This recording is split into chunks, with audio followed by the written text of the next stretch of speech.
سلام به شما که در جستجوی دانش عمیق و کاربردی هستید.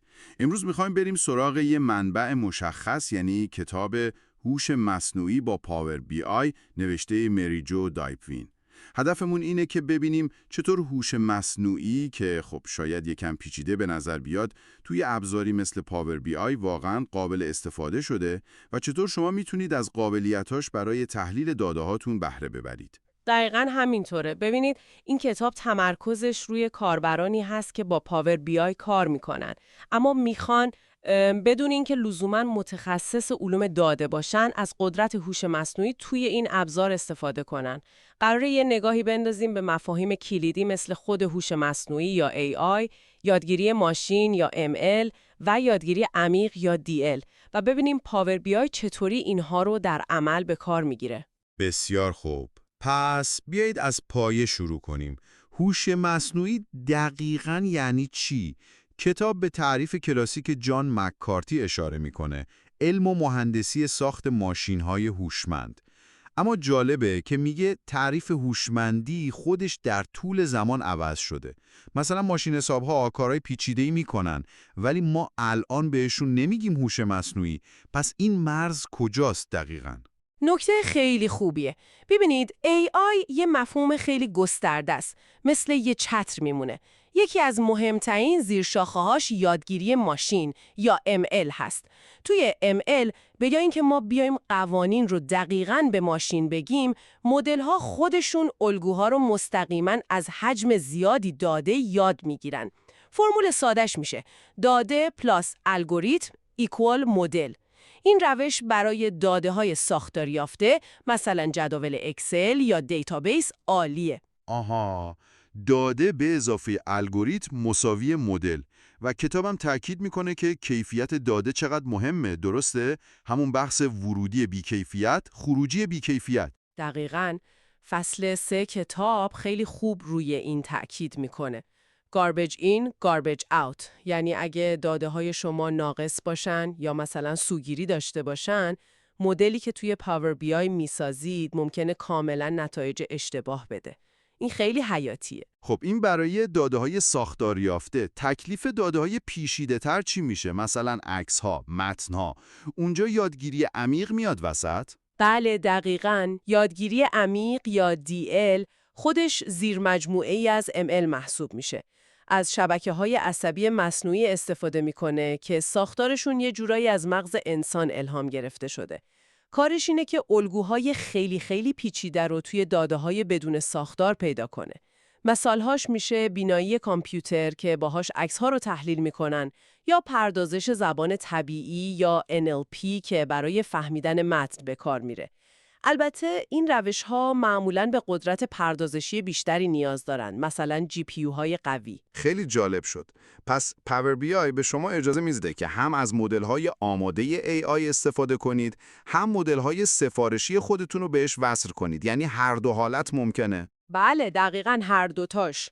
پاور بی آی یه سری قابلیت‌های AI آماده یا به قول معروف out of the box داره. مثلا پیشبینی سری‌های زمانی یا فورکاستینگ که توی فصل 4 توضیح داده شده.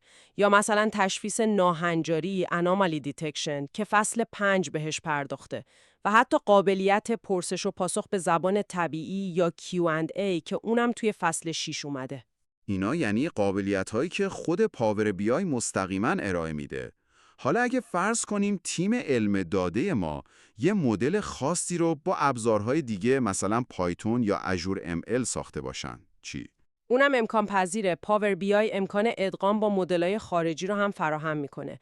فصلای 11 و 12 کتاب دقیقاً به همین موضوع میپردازن. یعنی چطور مدل‌هایی که مثلا توی اژور ماشین لرنینگ ساختید رو به پاور بی آی متصل کنید. نکته مهمی که کتاب اینجا روش تاکید میکنه اهمیت همکاری بین تحلیلگرای کسب و کار و دانشمندای داده است. باید مطمئن شد نتایج این مدل‌های پیچیده توی پاور بی آی قابل فهم و کاربردی باشن برای تصمیم گیری. درسته. پس فقط بحث فنی نیست، بحث تفسیر و کاربرد نتایج هم هست. کتاب استفاده مسئولانه از هوش مصنوعی هم اشاره کرده بود، درسته؟ بله، فصل 13 کامل به Responsible AI اختصاص داره. یعنی مباحثی مثل شفافیت مدل‌ها، اینکه بفهمیم مدل چطور به یه نتیجه رسیده، یا بحث عدالت و جلوگیری از سوگیری‌ها و حفظ حریم خصوصی داده‌ها. اینا خیلی مهمن تا شما بتونید با اطمینان از این ابزارهای قدرتمند استفاده کنید. بسیار عالی. پس اگه بخوایم یه جمع‌بندی کنیم، نکته کلیدی اینه که هوش مصنوعی دیگه اون مفهوم دور از دسترس و انتزاعی نیست. داره وارد ابزارهای روزمره‌ای مثل پاور بی آی میشه و روش‌های خیلی قدرتمندی برای تحلیل داده جلوی پای شما میگذاره. دقیقاً.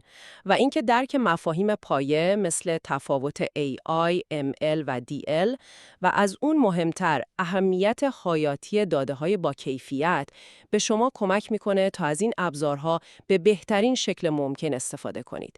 این کتاب میتونه واقعاً نقطه شروع خوبی باشه برای کار عملی با این قابلیت‌ها در پاور بی آی. و برای شما که دارید گوش میدید و شاید بخواید این مفاهیم رو به صورت عملی‌تر و با آموزش‌های ویدیویی دنبال کنید، یه پیشنهاد خوب هم داریم.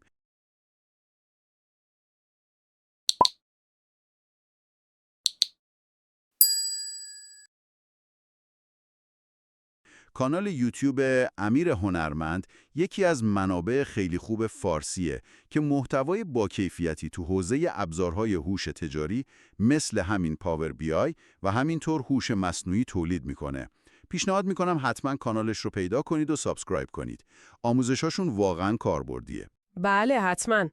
ترکیب منابع تئوری مثل این کتاب با آموزش‌های عملی مثل ویدیوهای تخصصی میتونه یادگیری شما رو خیلی مؤثرتر و عمیق‌تر کنه. و به عنوان یه فکر نهایی برای شما که همراه ما بودید، با گسترش روزافزون هوش مصنوعی توی ابزارهای تحلیلی، به نظرتون نقش یه تحلیلگر داده چطور ممکنه تغییر کنه؟